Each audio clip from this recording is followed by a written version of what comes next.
The laughter hit her like a physical blow, sharp, cruel, and echoing with 5 years of history. Standing in the most opulent ballroom she had ever seen, Camila felt herself shrink under the weight of that sound.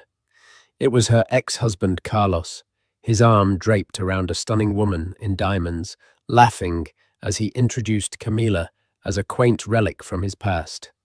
In that moment, she was nothing more than a punchline, a before picture to his glorious after. He thought he had won. He thought he had buried her under the rubble of their divorce. What he didn't know was that the man who owned every brick, every crystal, and every inch of the ground they were standing on was walking right up behind her, and he was about to change the entire story. The invitation had arrived on a Tuesday, nestled between a utility bill and a catalogue for artisanal tile. It was embossed on cardstock, so thick and creamy, it felt like a slab of ivory. The Nightingale Charity Gala, it announced in sweeping gold calligraphy, to be held in the celestial ballroom of the new Ethelgard Grand Hotel. For most, it was the social event of the season. For Camilla Varner, it was a battlefield. 5 years. It had been 5 years since the divorce, a chasm of time that felt both like a lifetime and a raw, recent wound. She could still hear Carlos Mitchell's final words, not shouted in anger, but delivered with the calm, cutting precision of a surgeon. "Look at this place, Ellie," he had said, gesturing around their small, lovingly decorated 2-bedroom apartment. They had painted the walls themselves, a soft sage green. She had refinished the hardwood floors by hand. "It's nice. It's comfortable. And that's all you'll ever want. Comfort." "What's wrong with comfort, Carlos?" she had asked, her voice trembling. "Nothing," he sighed, a sound of profound disappointment. "If you're a hobbit, I want more. I want a life that roars, not one that hums. You're humming, Ellie. I need to be with someone who roars." He had called her his cozy anchor, a compliment that was actually a condemnation.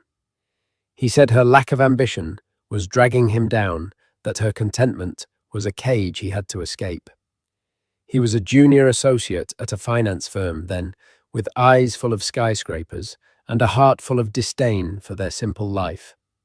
He left her for a world of glittering surfaces, leaving her with the sage green walls that suddenly felt like they were closing in. The first year was a blur of grief and cheap wine. She was the discarded wife, the failed project. His words became her inner monologue, unambitious, small content. She hated that last word most of all. Her contentment had been love, a deep, quiet joy in building a life with him. He had twisted it into a character flaw. But then something shifted. One lonely Saturday, staring at the walls he'd mocked, she felt a flicker of defiance. She didn't just want to repaint them, she wanted to knock them down. Metaphorically at first, she quit her stable but unfulfilling job as an administrative assistant and cashed in the small savings she'd been awarded in the divorce. She enrolled in an intensive interior architecture and design program.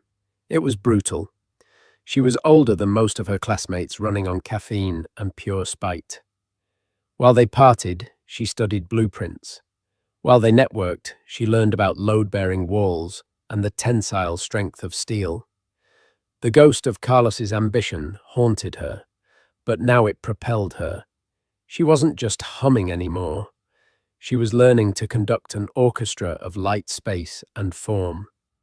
She started small after graduating, a dental office redesign, a modern refresh for a local law firm. She poured all the love and detail she had once put into her home into her projects. She founded Varna Visionaries, a boutique design firm. Her style was unique. She didn't just decorate spaces, she curated experiences. She blended classic textures with bold modern lines, creating environments that felt both timeless and breathtakingly new. Her motto was "Locus ista sentit," this place feels. Her big break came from an unexpected source. A new ultra-luxury hotel chain, Croft Holdings, was expanding into the city. They were building the Ethelgard Grand, a monument of glass and steel. Their CEO was a man named Zachary Croft, an enigmatic figure known for his demanding standards and impeccable taste. Every major design firm in the country was vying for the contract to design the hotel's signature suites and public spaces. Camila, with her tiny two-person firm, knew she was a long shot. But she spent a month doing nothing but preparing her pitch.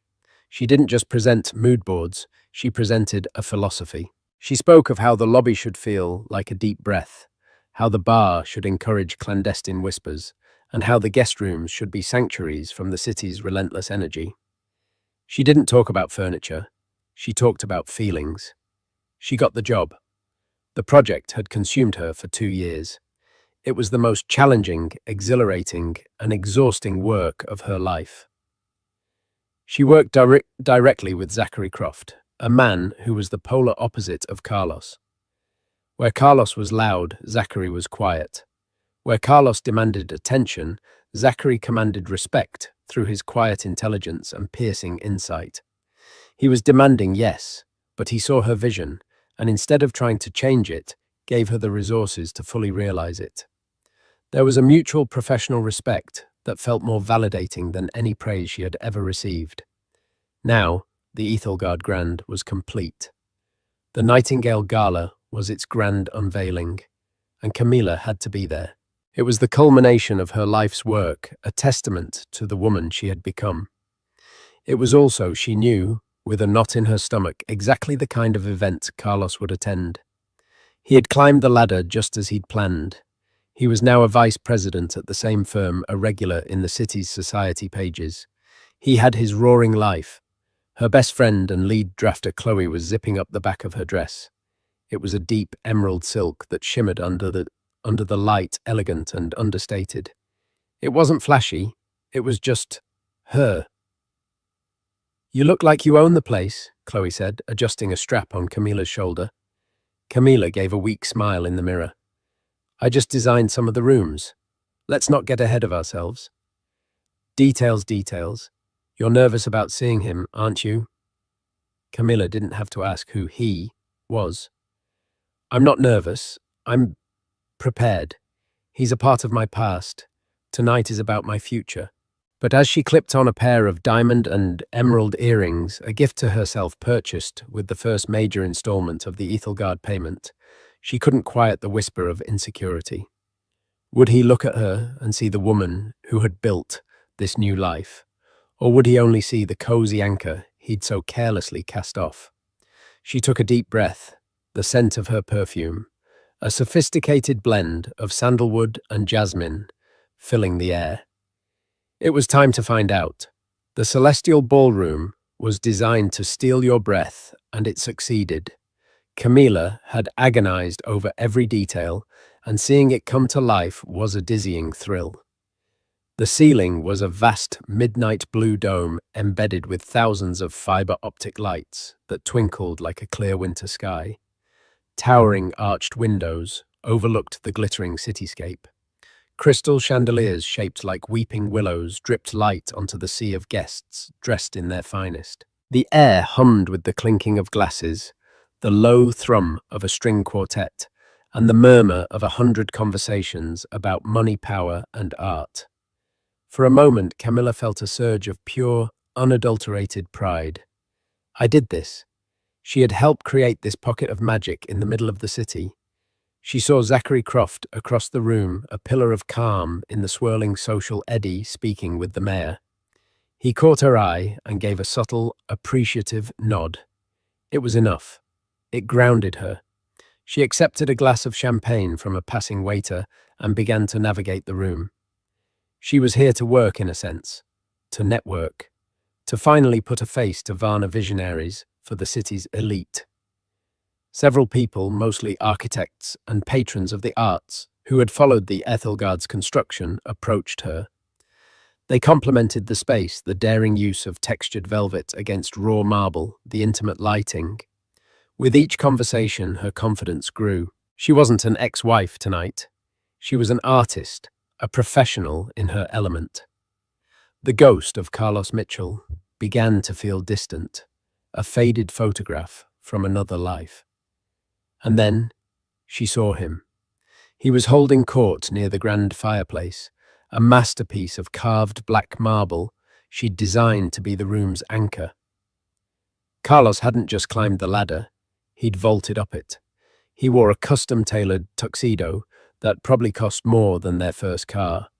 He looked handsome, polished, and utterly self-satisfied, and on his arm was the roar he'd always wanted. The woman was Isabella Rossi. Camilla knew the name, of course. The Rossis were old money, a family whose name was carved onto university buildings and museum wings. Isabella was a society darling, a philanthropist, and famously beautiful. She was wearing a strapless gown of shimmering silver, and a necklace of sapphires and diamonds glittered at her throat. She looked at Carlos with an expression of pure adoration. They were the perfect couple, a portrait of success. Camilla's heart did a painful little stutter step. She told herself it didn't matter. She had her own success, a success built of grit and talent, not connections. She turned to walk toward the terrace, needing a moment of fresh air, deciding to avoid him entirely. It was the mature, sensible thing to do, but it was too late. His eyes, sharp and predatory, scanned the crowd and locked onto her. A slow, smug smile spread across his face.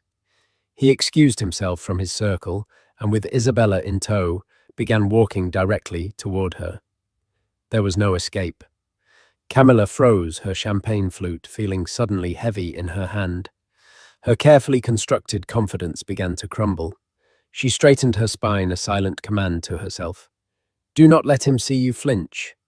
Well, look what the cat dragged in, Carlos said, his voice a smooth, condescending drawl. It was the same tone he used when he found a coupon she'd clipped, or when she'd suggested a vacation to a national park instead of St. Bart's. Camilla said, her voice impressively steady. It's a beautiful venue, isn't it? It's certainly something, he said, his eyes flicking around with a dismissive air as if he hadn't even noticed the design. His gaze landed back on her. He raked his eyes over her emerald dress, a flicker of something unreadable in their depths, before he settled on a look of amused pity. I almost didn't recognize you without an apron on. The jab was so childish, so petty it almost made her laugh. But the intent was venomous. He wanted to remind her of the domestic life he'd scorned. He then turned to his fiancée, his arm tightening around her waist. Isabella, darling, I want you to meet someone from my past. This is Camila, my ex-wife. He said the word ex-wife as if it were a slightly embarrassing job title, like assistant manager of a failing bookstore. Isabella, to her credit, looked slightly uncomfortable. She offered a polite, if hesitant, smile. It's a pleasure to meet you, Camilla. Her voice was soft-cultured. Camilla nodded. You as well, Isabella. And then it happened. Carlos looked from Isabella, glittering and perfect, back to Camilla, standing alone. And he laughed. It wasn't a chuckle. It was a full, throaty laugh, rich with triumph. It was the laugh of a man who believed he had traded a dusty station wagon for a brand new Ferrari and had just seen the station wagon parked outside the dealership. It was a laugh that said, "Can you believe I was ever with that? Look at me now. Look what I have. And look at you. Still just you." He leaned in, a conspiratorial whisper, meant for both women to hear. Camilla used to be in charge of my domestic portfolio, he said, winking at Isabella. She was very organized.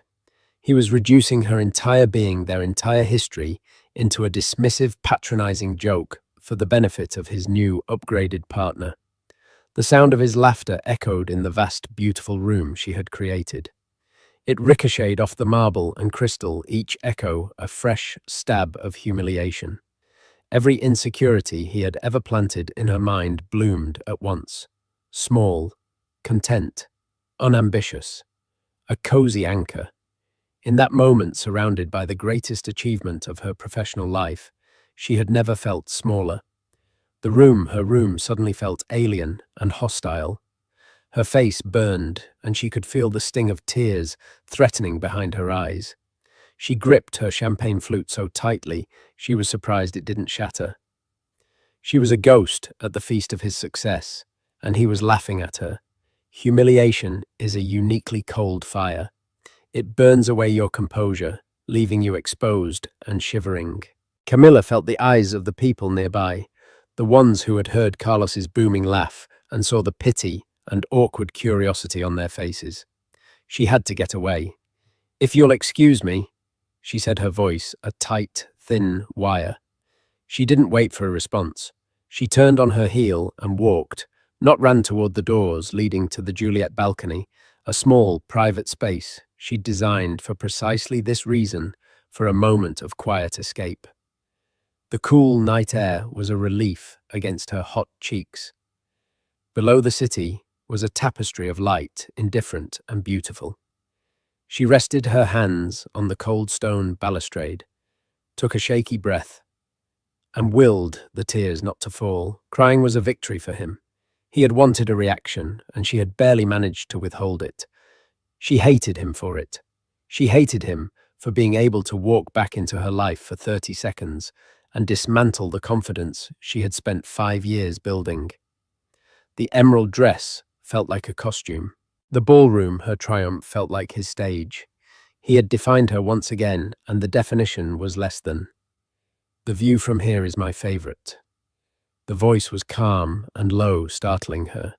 She turned to see Zachary Croft standing in the doorway, a glass of what looked like scotch in his hand. He wasn't looking at her with pity, but at the skyline. "You have to be far enough away to appreciate the scale of it all." He continued walking to stand beside her at the balustrade. "Too close, and all you see is traffic and noise." Camilla swallowed, trying to find her professional voice. "Mr. Croft, I was just getting some air." "Zachary, please," he said, finally turning to look at her. His eyes were a startlingly clear shade of grey, and they were perceptive. He missed nothing. "Are you all right, Camilla? You left in something of a hurry." "I'm fine. Just a bit overwhelmed by the turnout." She lied the words, feeling clumsy and false. He took a slow sip of his scotch, his gaze never leaving her face. "I saw you talking with Carlos Mitchell." The name hung in the air between them.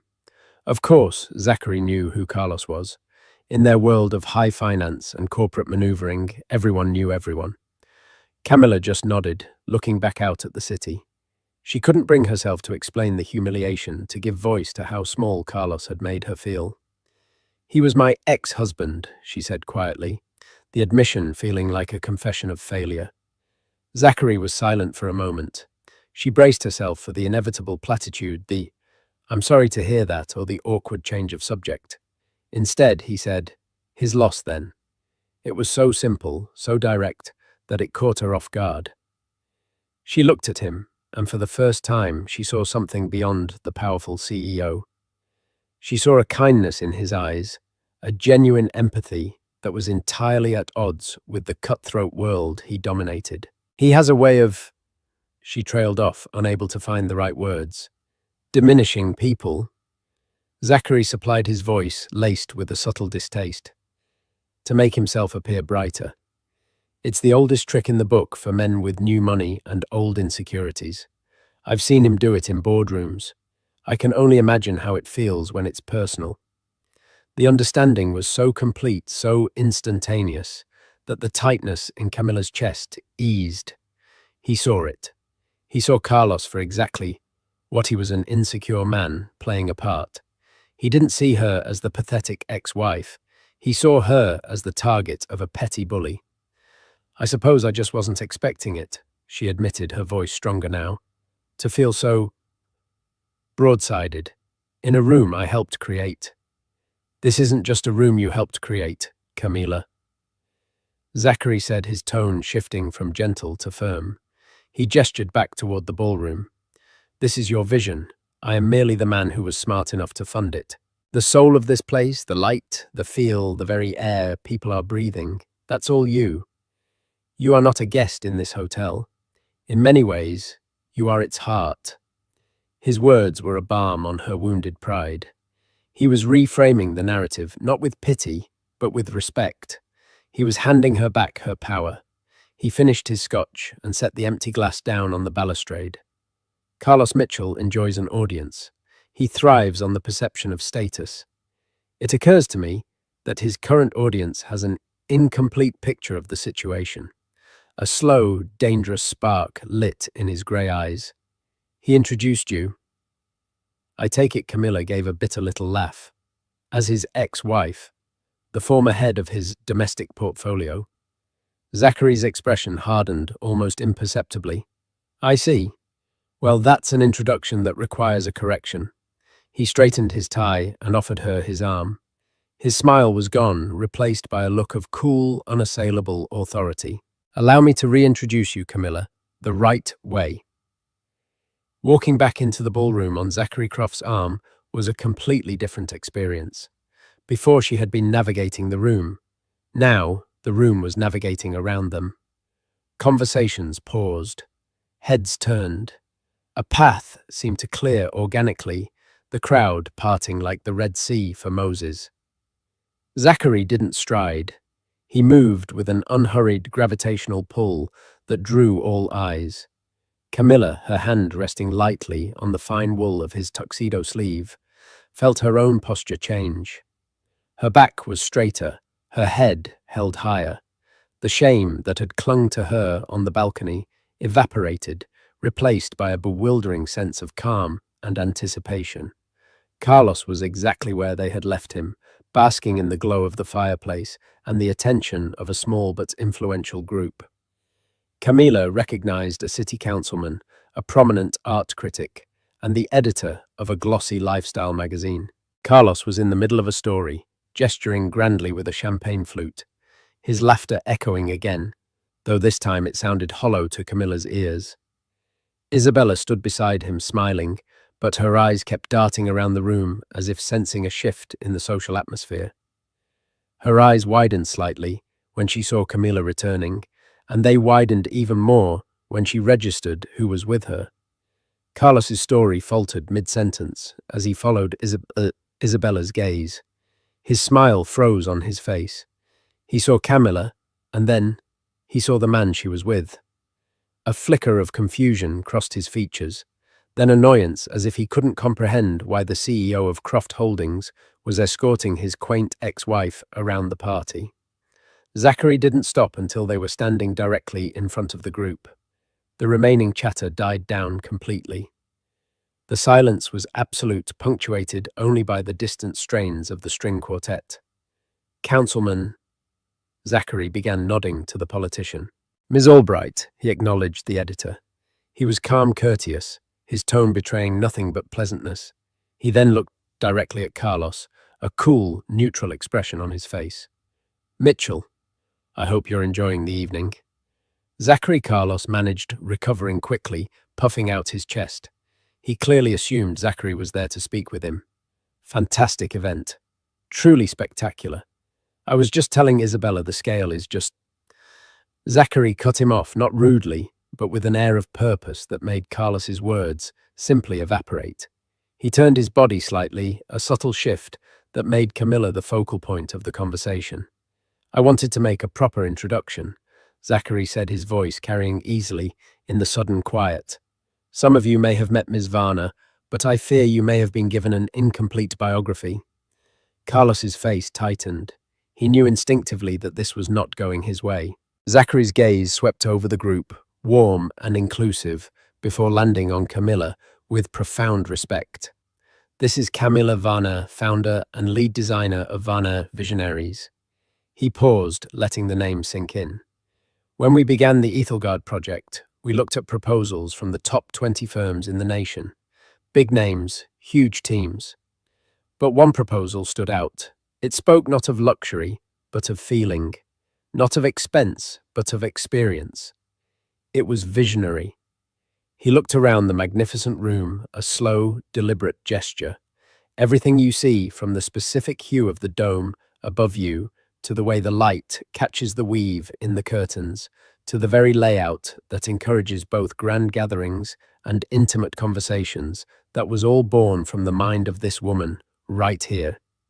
A collective soft gasp went through the small group. The art critic's eyebrows shot up. The magazine editor leaned forward, her eyes alight with interest. She is the architectural soul of this hotel. Zachary stated, his voice quiet but resonant with absolute authority. She is without exaggeration one of the most formidable new talents in her field. We were lucky to get her. He then smiled a genuine warm smile directed only at Camilla. The Ethelgard Grand would be just another building without her. She gave it a heart. The silence that followed was deafening. It was a silence filled with recalibration, with a sudden dawning understanding. Camilla was not an ex-wife. She was not a ghost. She was the creator. Then, the magazine editor, a notoriously sharp woman named Genevieve Albright, turned a predatory smile on Carlos. "Mitchell, didn't you say she was your ex?" she asked, her tone dripping with insinuation. Carlos's face had gone from smug to confused to a pale, sickly white. The color drained from his cheeks as if a plug had been pulled. He opened his mouth, but no sound came out. He looked at Camilla, truly looked at her as if for the first time, and in his eyes was a maelstrom of shock, disbelief, and a horrifying, dawning regret. But the final crushing blow had yet to fall. The city councilman, a practical man who understood power dynamics better than anyone, looked at Zachary. "It's a magnificent property, Zachary. My compliments to your entire team. Your acquisition of the old downtown portfolio was a stroke of genius." Zachary gave a modest shrug. "We feel the city has a bright future." Isabella Rossi, who had been watching this all unfold with a look of growing horror, finally spoke, her voice thin. "I'm sorry, I'm confused. I thought the hotel was owned by the Argent Group." Zachary turned his calm grey eyes to her, and in that moment he delivered the coup de grace, so quietly, so casually, it was more devastating than any shout. "Argent is one of our subsidiaries," he explained patiently. "Croft Holdings is the parent company. I own it. All of it." He gave a small, almost imperceptible gesture that encompassed the entire breathtaking ballroom. Every brick, every chandelier, every champagne flute. The implication was immediate, brutal, and absolute. Carlos Mitchell had stood in a room owned by Zachary Croft next to the woman, lauded by Zachary Croft, and had laughed at her. He had tried to humiliate the single most important person in the building, next to the owner himself. He hadn't just committed a social faux pas. He had demonstrated a catastrophic lack of judgment in front of the very people he was so desperate to impress. The laugh, that cruel, triumphant sound, it now hung in the air as the single most foolish, self-sabotaging act of the evening. The roaring life Carlos had built for himself had just been silenced by a quiet man and the woman he had thrown away. The silence that followed Zachary's quiet declaration was unlike any Camilla had ever heard. It wasn't empty. It was dense, filled with the frantic whirring of minds recalculating status and power. The air itself seemed to crackle. Carlos stood as if flash-frozen, his face a ghastly mosaic of shock and dawning horror. The smugness had not just vanished. It had been violently ripped away, leaving behind the raw, terrified insecurity of a man who has just realized he bet everything on the wrong horse and lost. The first to move was Genevieve Albright, the editor of Lux Living. Her eyes, sharp as a hawk's, darted from Zachary's impassive face to Camilla's composed one, then to Carlos's crumbling facade. A flicker of pure, predatory delight crossed her features. She was a connoisseur of social drama, and this was a vintage year. With a grace that was almost theatrical, she turned her back on Carlos, a gesture as decisive and brutal as a guillotine's blade, and beamed at Camilla. "Miss Varner," she gushed, her voice a warm, honeyed contralto that commanded attention. "A true pleasure. Your work is simply astonishing. I'm Genevieve Albright, editor-in-chief at Lux Living. I must confess we're doing a feature on the new vanguards of design for our winter issue, and I believe we may have just found our perfect cover story." She extended a hand, not for a handshake, but to present a crisp, impossibly elegant business card. Camilla, moving with a steadiness that felt foreign, to her own racing heart, accepted it. "Thank you, Miss Albright. I'd be honored." "The honor is all mine," Genevieve insisted. "My assistant will call you Monday. We must capture this lightning in a bottle." With that, the spell was broken. The art critic, who had been silent until now, stepped forward, eagerly, cutting off any chance Carlos might have had to speak. "Your use of chiaroscuro with the ambient lighting is masterful, Ms. Varner. A true nod to the Baroque masters, but with a distinctly modern sensibility. What were your primary influences?"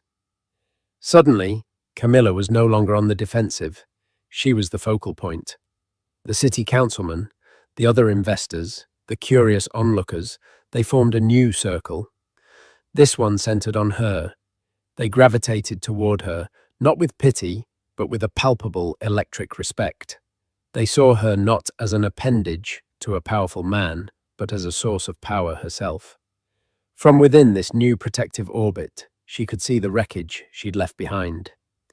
Isabella, her face a mask of cold fury, was whispering venomously into Carlos's ear.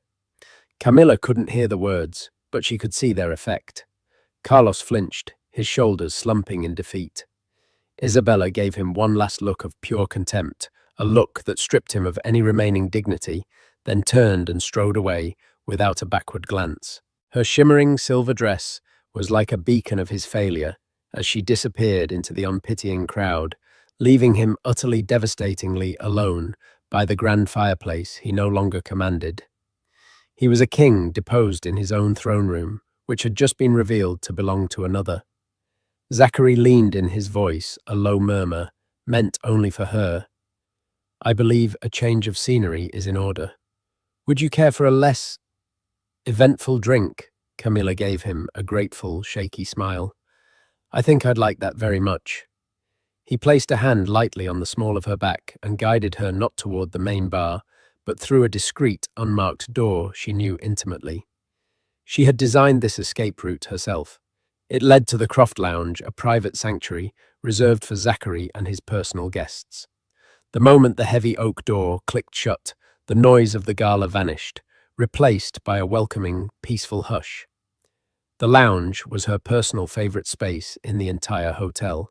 It was paneled in dark, rich walnut, with deep leather armchairs you could sink into. A single magnificent abstract painting, a swirl of deep blues, emeralds, and golds, was the only art on the walls. The lighting was low and warm, emanating from hidden sources that made the room glow. It was a space designed for quiet contemplation and sincere conversation. Zachary moved to the small, impeccably stocked bar. The sound of him pouring 2 glasses of amber liquid was the only sound. He handed her a glass of what she recognized as a very fine, single malt scotch. To Resonance, he said, his voice soft. Camilla looked at him, puzzled. "Resonance?" "Yes," he said, settling into the armchair opposite her. Carlos Mitchell wanted a life that roared. It's a common desire for men like him. They believe success is measured in volume.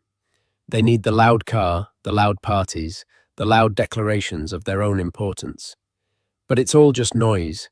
It fades quickly and leaves nothing behind. He swirled the scotch in his glass, his grey eyes thoughtful and kind. "You, on the other hand, you don't roar. You resonate. Your work, this room, it has a frequency. It's quiet, but it sinks in. It affects people on a deeper level. It has substance. It lasts." He looked directly at her, his gaze holding hers. "He mistook your contentment for a lack of ambition, because he doesn't understand the difference between noise and power. His is a life of roaring. Yours is a life of resonance. And resonance is infinitely more powerful." His words were like a key turning in a lock she hadn't known was there. He had taken the very core of Carlos's criticism and transformed it into a profound compliment. He hadn't just defended her, he had understood her on a fundamental level that no one, not even she herself, had ever articulated so clearly. The last vestiges of her old insecurities crumbled to dust. "He never thought I'd amount to anything." She confessed the admission, now feeling less like a wound, and more like a historical fact. He saw my love for creating a home, a quiet life, as a flaw holding him back. It wasn't a flaw, Zachary stated simply. It was your talent in its infancy. You were practicing on a small scale. Now you're creating homes for hundreds of people a night. You're creating sanctuaries for the entire city. He just didn't have the vision to see it. Their conversation flowed easily after that, drifting away from Carlos and into safer, more interesting waters. They spoke of art and books, of travel, of the strange isolation that often comes with pouring your entire soul into your work. She discovered his quiet demeanor hid a surprisingly dry wit. He learned about her childhood in a small town, a detail she would have been ashamed to admit to Carlos, but which Zachary found fascinating. It was no longer a CEO and his designer. It was a man and a woman discovering a rare and wonderful harmony. Eventually, the quiet comfort of the lounge had to end. As they walked back toward the ballroom, the sound of the orchestra swelling to greet them, they saw him. Carlos was hovering near the entrance, looking haggard. His perfect tuxedo was now rumpled, his hair slightly askew. He looked like a man who had been shipwrecked. As they approached, he took a hesitant step forward, his eyes pleading. "Camilla," he started, his voice thin and raspy. Can I talk to you for a second?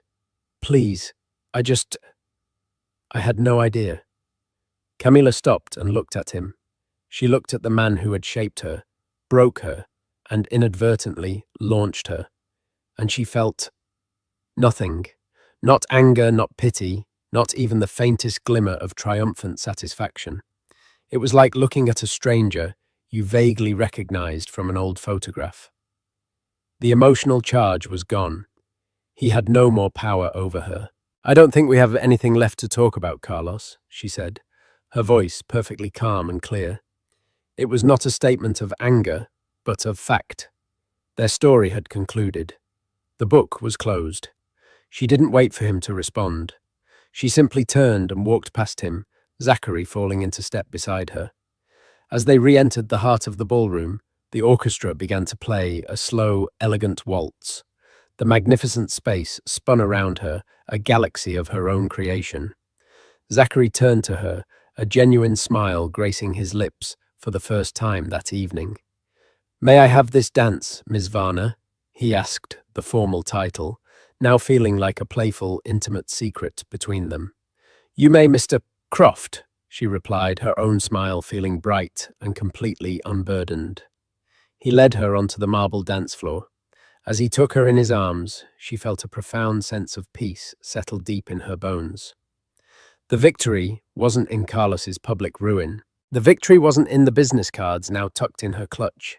The victory was this moment, the quiet strength in her own heart, the warmth of a good man's hand in hers, and the unshakable knowledge that her worth was not a reflection in someone else's eyes, but the solid, resonant foundation of the life she had built herself. The morning after the Nightingale Gala silence reigned in the small chic office of Varna Visionaries. It was the heavy, expectant silence of a world holding its breath. Camila sat at her desk, a mug of black coffee steaming untouched in her hands, staring at the phone as if it were an unexploded bomb. Chloe, her ever-loyal friend and now de facto COO, was doing the same with her own monitor, her eyes wide. "It's been an hour," Chloe whispered, as if a loud noise might shatter the spell. "The phone hasn't rung. The email server hasn't pinged. Maybe we imagined it all. Maybe we had a collective champagne-fueled hallucination." As if on cue, the phone on Camilla's desk let out a shrill, jarring ring. Both women jumped. Camilla hesitated for a second, then picked it up, her voice a little shaky. "Varna Visionaries, Camilla speaking." The voice on the other end was breathless, belonging to the assistant of a famous hotelier from New York. He wanted to discuss a new project in Soho. While she was still processing that, her cell phone sitting on the desk began to vibrate. A text from an unknown number. It was the art critic from the party asking for a follow-up coffee. Then Chloe let out a low whistle. "Ellie," she said, her voice awestruck as she stared at her email inbox. "You need to see this." Camilla put the assistant on a brief hold and walked over. The inbox, which usually received a dozen emails a day, was flooded. The subject lines were a dizzying litany of praise and opportunity. Inquiry from the Chicago Arts Institute, collaboration proposal.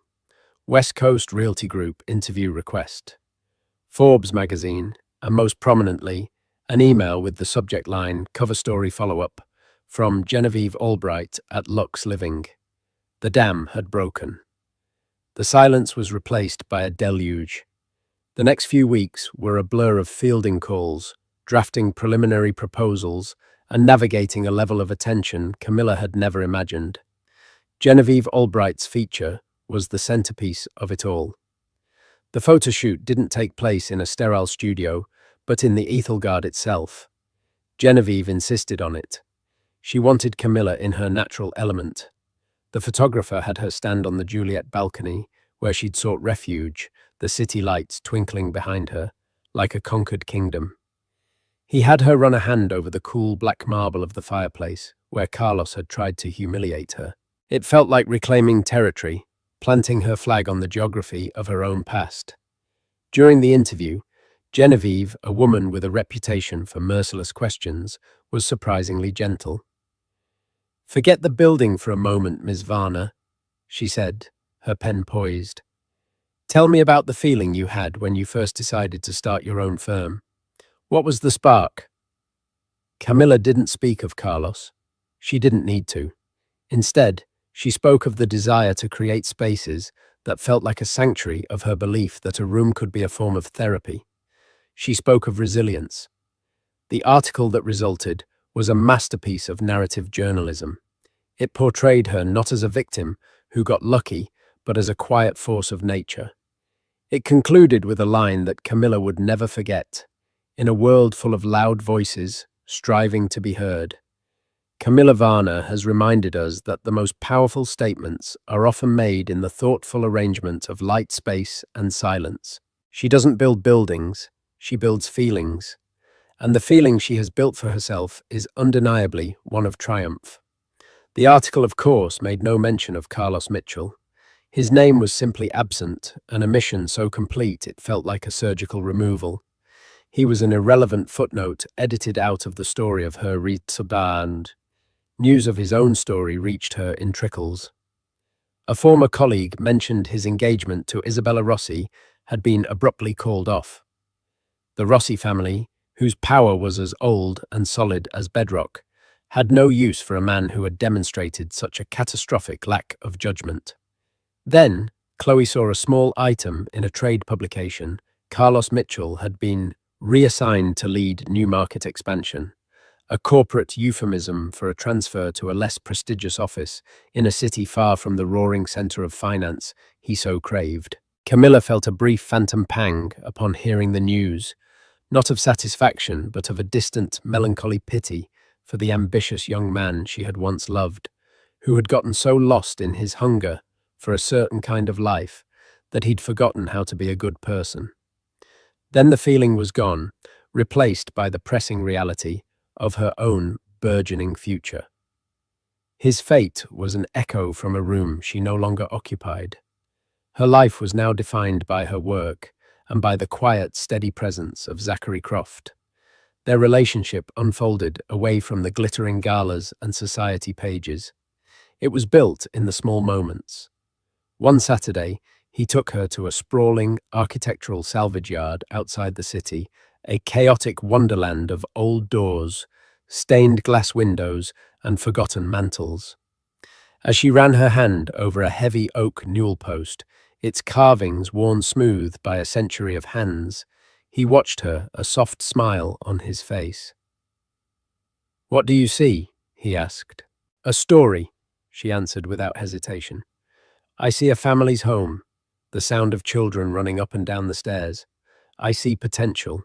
It just needs the right place to belong again." "That's what I love about you," he said, his voice low and serious. "You don't see what's broken. You see what it could become."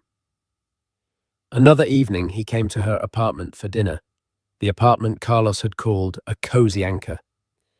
As she cooked, Zachary walked through the space, taking in the soft sage walls. She'd never repainted the books, stacked on every available surface. The comfortable, slightly worn armchair in the corner. He stood for a long time by the window, looking out at the familiar, quiet street. "This place feels like you," he said, turning to her. "It's calm. It's thoughtful. It's a sanctuary." He had taken the very words Carlos had used as insults and turned them into the highest compliments. In that moment, a wound Camilla hadn't even realized was still there, finally completely healed. Their connection wasn't a whirlwind romance. It was the slow, deliberate construction of something meant to last. It was a foundation of mutual respect, reinforced with shared laughter and quiet understanding. One crisp autumn afternoon, a year after the gala, they were walking a path along the river, the air smelling of wood smoke and damp earth. The trees were a riot of color, their fiery leaves carpeting the ground. Camilla felt a sense of profound peace, a feeling of being exactly where she was supposed to be. "I have a proposal for you," Zachary said, his tone shifting from casual to serious, though his eyes remained warm. Camilla's heart gave a little flutter. She smiled, teasing him. "Oh, does Croft Holdings have another building that needs a heart?" "No," he said, stopping on the path. He turned to face her fully, the golden afternoon light catching in his hair. He took both of her hands in his, their warmth a comforting anchor. "It's a much smaller project, a joint venture." He paused, his grey eyes searching hers. "I own a house upstate, on a lake. It's an old stone farmhouse, been in my family for generations, but empty for years. It's a bit neglected, frankly, but it has good bones, the kind you like. It needs new light, new life. It needs someone to see its potential. It needs a permanent vision." He squeezed her hands gently. "I was thinking," he said, his voice soft but clear, "that it needs the full-time attention of Varner and Croft, as partners, in every sense of the word." The world seemed to fall away. All she could hear was the rustle of the leaves and the steady beating of her own heart. This wasn't a grand declaration in a crowded ballroom. This was real. It was a proposal to build not just a building, but a life, to take something old and neglected and give it a future. It was their story told in the language of architecture. Tears welled in Camilla's eyes, but they were not the hot, stinging tears of humiliation she had fought back on a balcony a lifetime ago. They were tears of pure radiant joy, a joy she had designed, drafted and built from the foundations up. She thought of the woman. She was the one who hummed, instead of roared, the cozy anchor. She had learned that a quiet life didn't mean a small one. Her roar wasn't in her voice. It was in her work, in her resilience, in the empire she had quietly built while no one was watching. Her contentment wasn't a weakness. It was the bedrock upon which she had constructed her own happiness. "I think," Camilla Varnier said, her smile as bright and brilliant as the autumn sun filtering through the trees, "that I would love to take on that project." Camilla's story isn't just about revenge. It's about rewriting your own narrative. It's a powerful reminder that the most profound victory isn't seeing someone who hurt you fall. It's rising so high that you can no longer even see them. Her triumph wasn't the moment her ex was humiliated, but the moment she realized his opinion no longer mattered. She didn't need a prince to save her. She became the queen of her own kingdom, built with her own two hands. Her story proves that true power isn't loud or flashy. It's the quiet, unshakable confidence that comes from knowing your own worth. If you've ever felt underestimated or defined by someone else's small-minded view of you, let this story be your fuel. If it resonated with you, please smash that like button and share it with someone who needs to hear it. Don't forget to hit subscribe and ring that notification bell for more stories of triumph and poetic justice. What did you think of Zachary's epic move? Let me know in the comments below. Thank you for listening.